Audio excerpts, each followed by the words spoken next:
नमस्कार, मैं हूँ गजानंद वर्मा। कक्षा 11 के लिए विषय अनिवार्य हिंदी, पुस्तक आरोह और पाठ संख्या 2।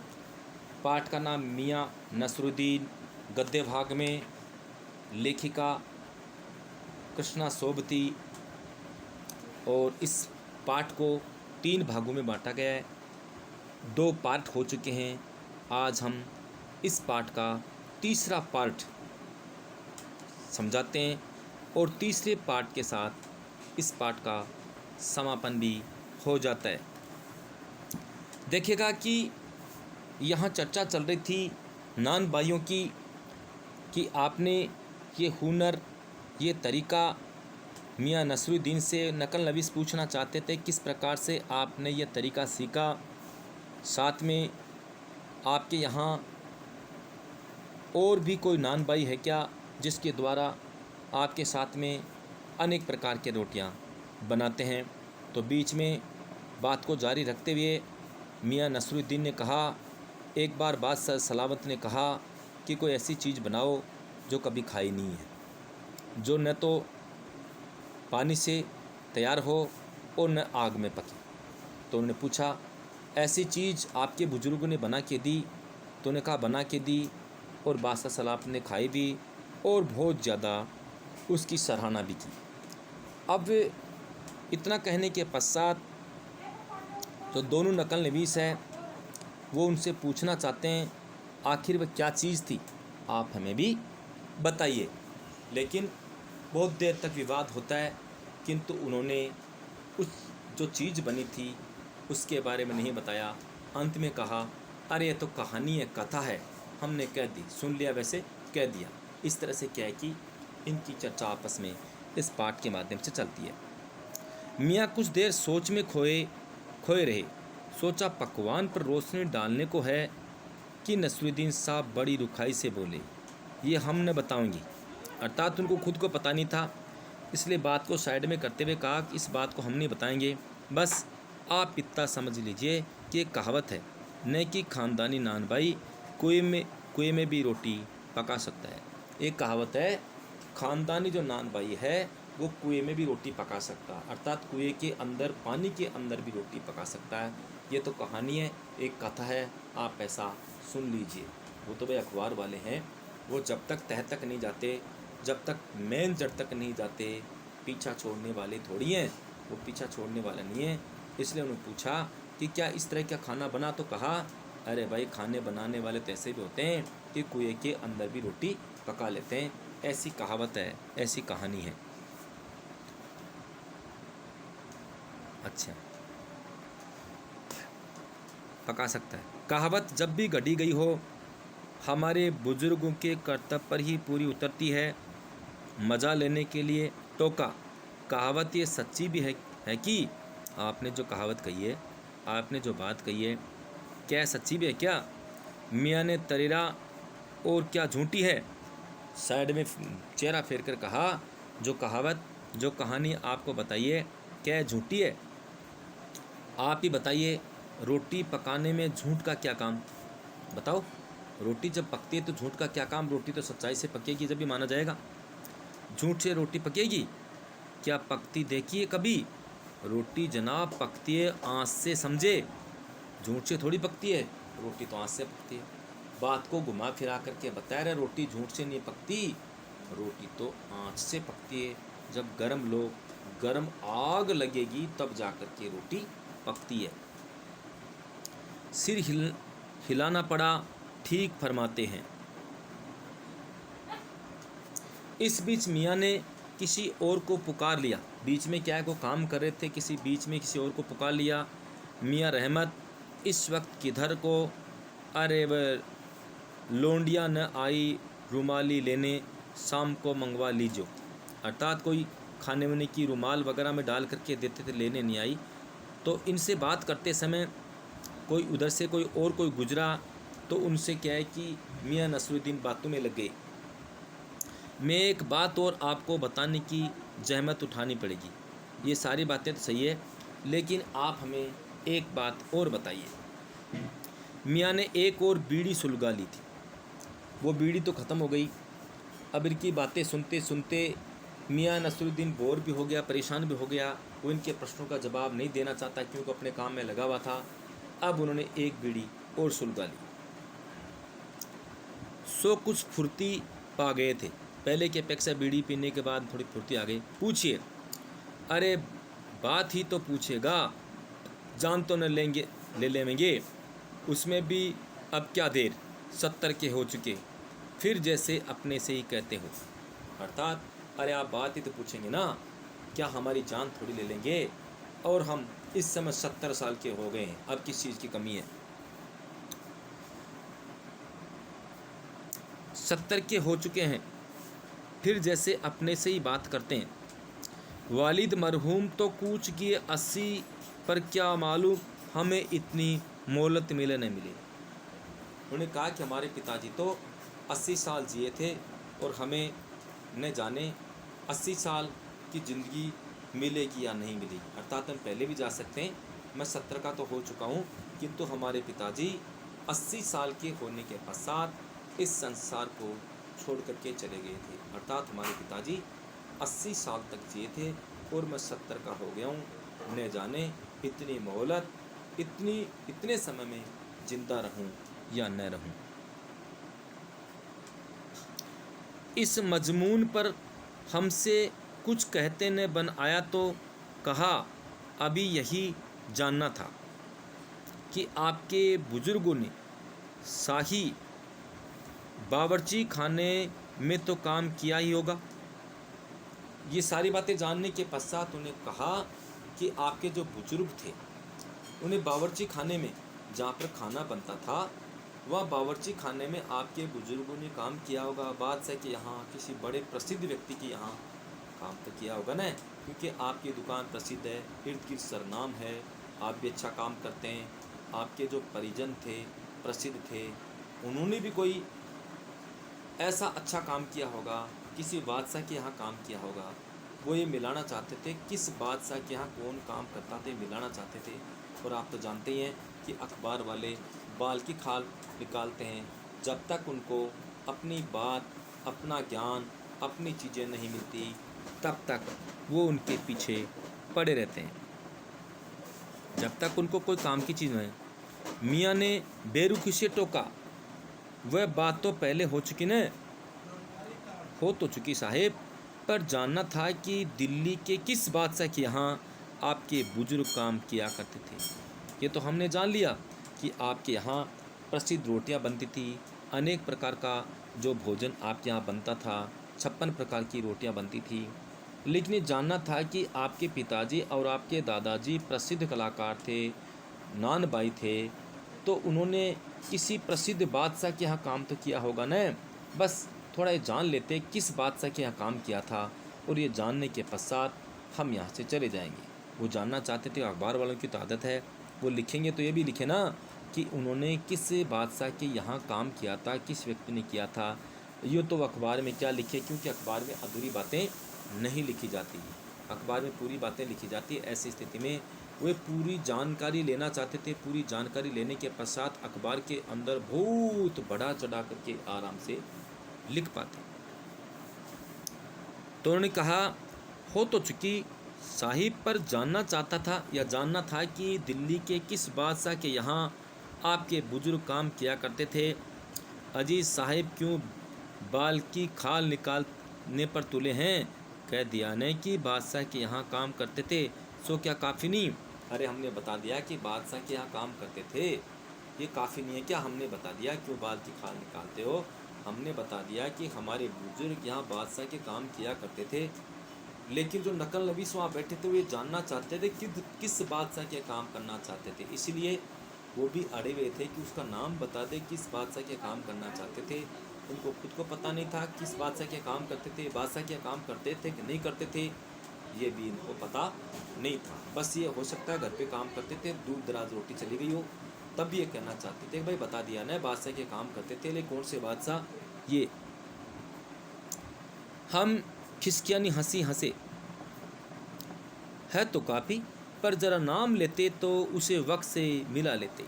अगर आप नाम बता देते तो उसे वक्त से मिला लेते, समय से मिला लेते कि किस समय कौन से बादशाह ने कहाँ काम किया।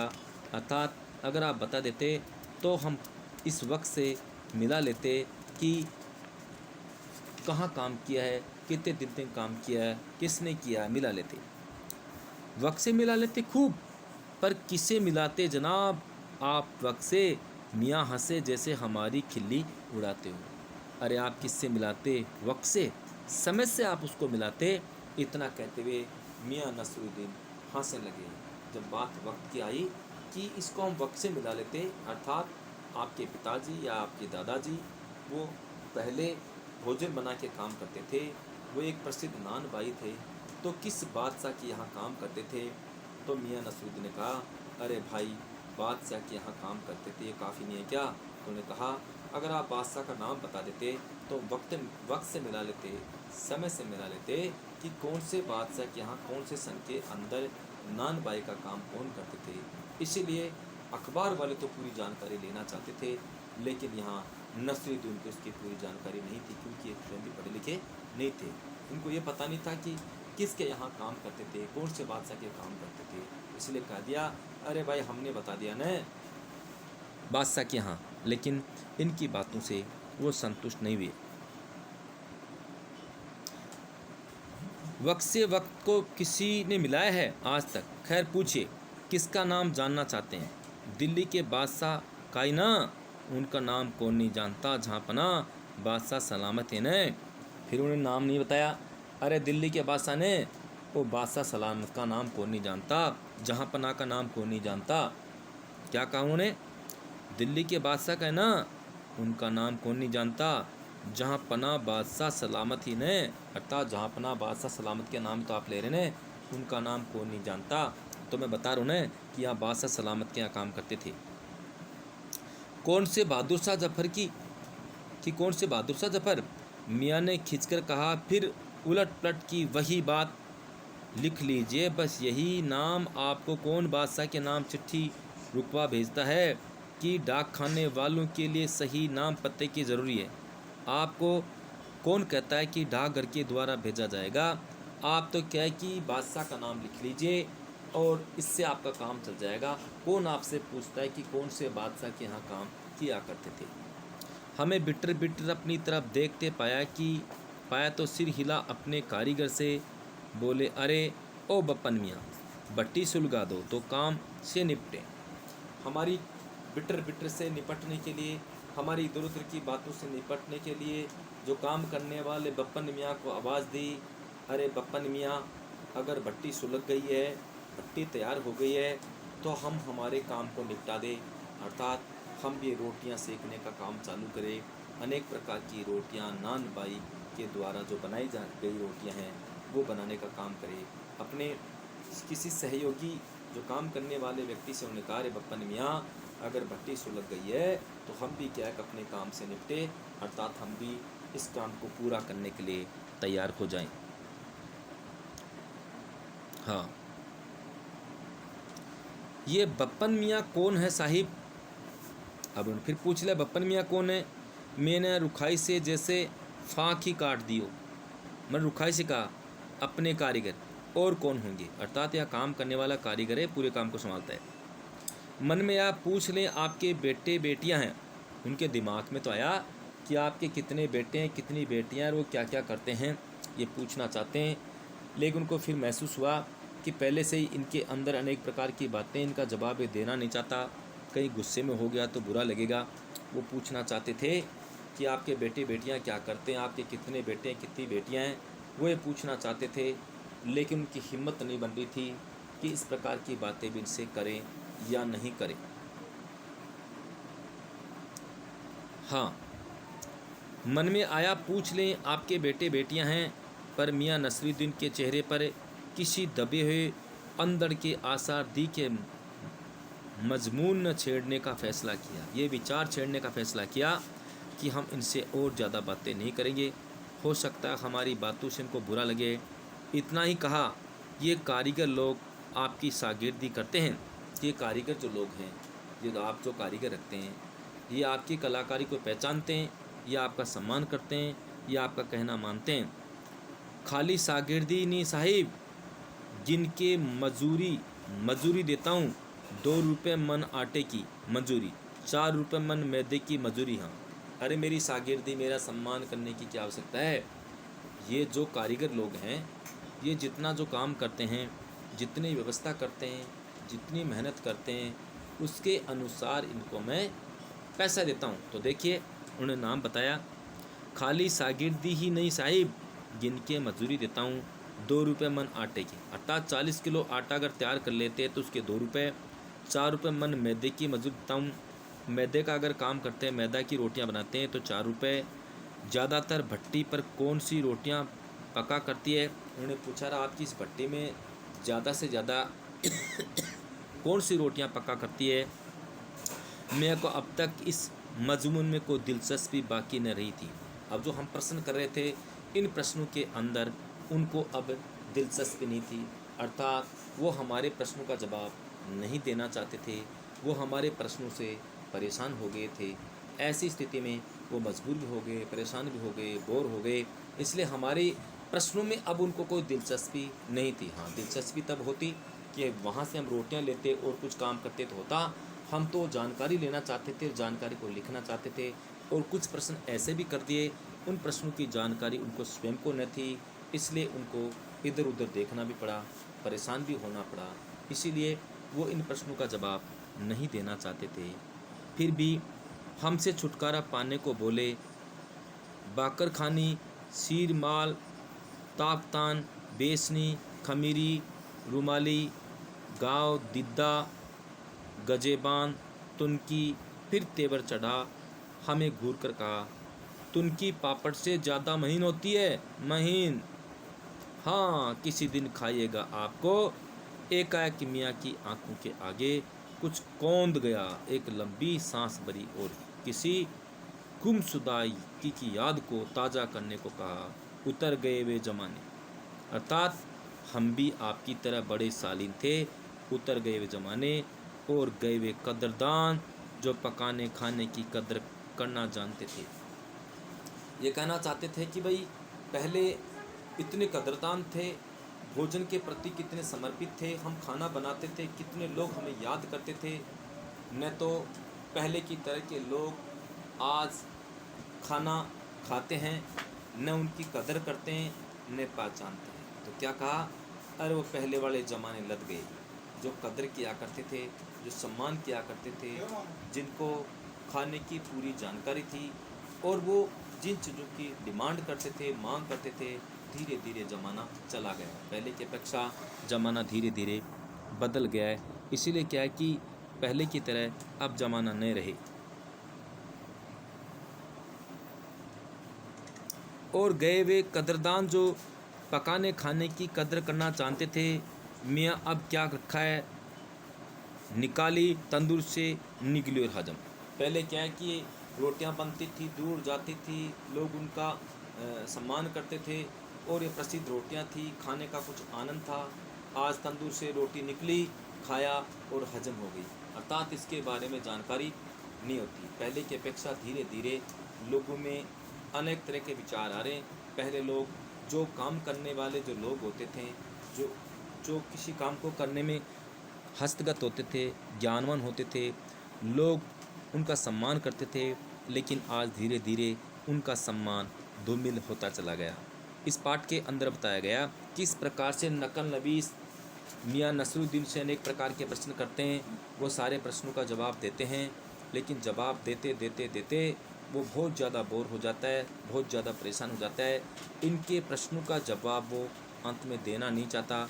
और भी बहुत सारे सवाल वो पूछना चाहते थे। वो उनसे पूछना चाहते थे कि आपके बेटे कितने हैं, बेटियां कितनी हैं, वो क्या क्या काम करते हैं। लेकिन अब धीरे धीरे इनके प्रश्नों के उत्तर देने में इनकी रुचि नहीं थी, वो समझ भी गए थे, अब ये बोर हो गए। इनसे ज़्यादा सवाल जवाब करना गलत है।